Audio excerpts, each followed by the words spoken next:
morning grade 4's. Goeiemorgen graad 4's. Today we're going to do in Afrikaans. Vandag gaan ons Afrikaans doen. So I want you to get your Afrikaans textbook as well as your workbook ready for me. Kry jou handboek en jou werkboek reg. Okay. So the first thing we are going to look at is direct and indirect speech. Indirecte rede en direkte rede. Now it's the same as in English.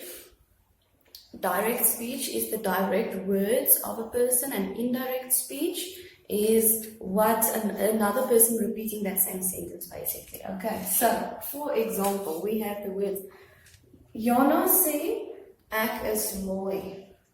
Okay, so remember always to identify a direct speech. It has a colon and quotation marks. Dubbelpunt, aanhalend tekens. Okay, so firstly, what we have to look at when we change this to indirect speech is we need to take away the quotation marks. So, you start off by taking away the quotation marks. Then, you replace the colon, the double punt, with the word dat. Dat. Okay. Then, the sentence still doesn't make sense. Jana sê dat ek is mooi. Now, we change the verb. We take the verb and put it at the back of the sentence. The verb here is is, so we take that back to the back of the sentence, okay? And then we change this voornaamwoord. Now that depends on, this is obviously Jana, so it's a girl, so that will become say. Jana sê dat sy mooi is. Okay, there's that sentence in indirect form. Okay, so let's quickly revise. We take away the quotation mark, we replace the colon with the word dat, dubbelpunt, vervang jy met die woord dat. Then you take the verb to the back of the sentence, you say die werkwoord aan die einde van die sin, and then you change this. Die voornaamwoord, depending on the name, is it a girl or boy, hy of sy. Okay, good. So, direct and indirect speech. Okay, now we're going to do something that you are really familiar with. It's called woordvorming.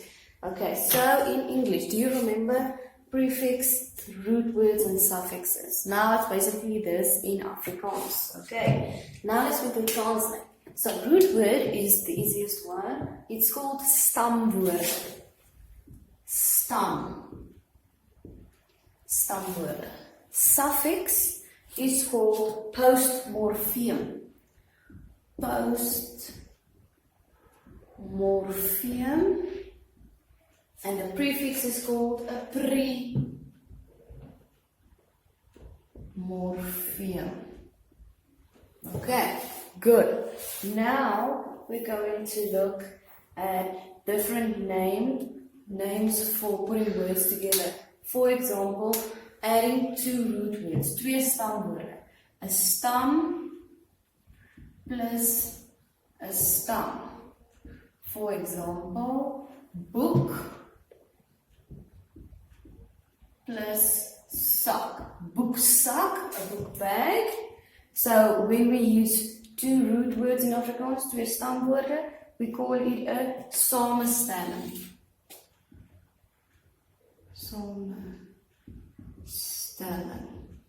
Okay. Now, when we use a stam, a root word, plus a post of a premorpheum, so a prefix or a suffix or both, then this we call an afleiding. Afleiding. Good. Now an example will be like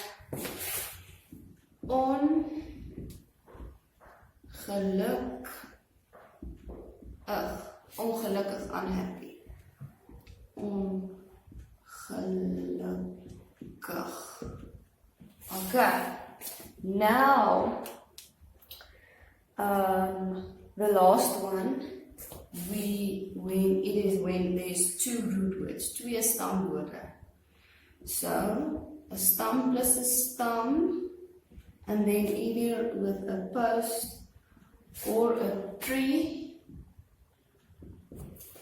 Twee stamwoorde met 'n post of 'n primorfeem. This we call 'n samestellende afleiding. Samestellende afleiding. Now an example of this will be ongeluktonele. Okay, so that would be a really big word, obviously. Okay. Grade 4, so I want you to open up your textbook quickly for me on page 80. 81. Let's quickly have a look at the activities. Okay.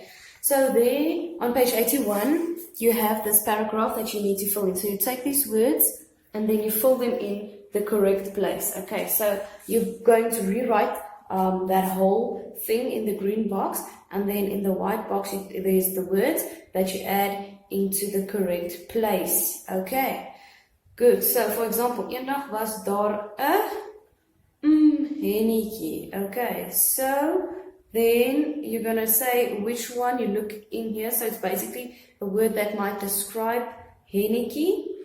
The word rooi, red. So the red hen, die rooi hennetjie. Okay, good. Next activity, go to page 79. Activity D at the top. Skryf die karakters se direkte woorde. So remember the direct and indirect speech. You need to write, you're basically just going to add the quotation marks in the correct place. So you rewrite the whole sentence and add the quotation marks in the correct place. Remember, they come after the colon. Onthou hulle kom na die dubbelpunt. Next activity is page 83. 83, activity A. Once again, skryf die karakters en historiese direkte woorde korrek. Once again, only adding the quotation marks. The quotation marks is, let's look at the first one, die rooi hennetjie sê, dubbelpunt. Then the quotation marks will start. Ek gaan mieliepitte plant. Wie sal my help? After the question marks, the quotation marks end. Then the second last activity, page 99. Activity B. It's here at the bottom. Okay, skryf die direkte woorde en die indirekte rede. So now you're going to change it from direct to indirect. Look at the video, remember what I said. Then we look at page 105. Activity A. Skryf die sinne in die indirekte rede. Now they start the sentence for you there. Okay, so there's only two. Keep my video in mind when you do them, and good luck. Remember, you can WhatsApp me at any time of the day that you need me, or you can leave the questions for Zoom.